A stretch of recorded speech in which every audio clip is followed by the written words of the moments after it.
God wanted to stop you today to talk about boundaries and seeking divinity. Now, before we get to that story, there's a free deck of 60 Bible verses to help you find that divinity and consider where your boundaries are, which is especially important, especially if you're like me, who is a man whose love language is physical touch. Now, back to the story.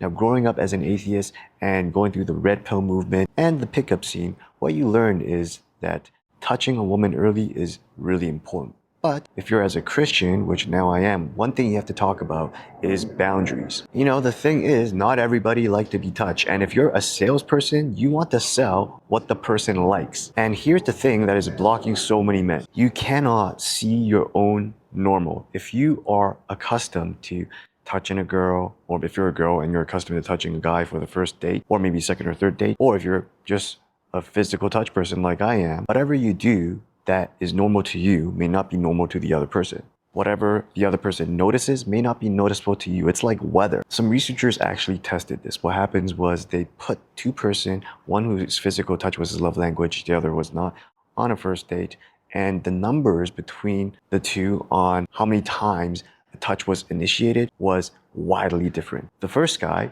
the physical touch guy, has much lower numbers than the one whose love language wasn't physical touch, because the physical touch person just didn't realize how many touch points that he actually made. And it actually says this in the Bible: for this very reason, make every effort to add to your faith goodness, knowledge, self-control, perseverance, and godliness. You know, they stack up in order: self-control, perseverance, and then godliness. That's where we seek divinity, because how I see it, whenever you touch another person, coming from a physical touch guy, you are giving to them your divinity. And whenever someone touches you, they are stealing away your divinity, your godliness. So what I want you to do is, I want to save this video for the next time you need to be reminded of the person that you're interacting with. You know, if you're interacting with someone who follows the devil, do you actually want them to touch you? Do you want them to steal away your godliness? Answer to that is probably no.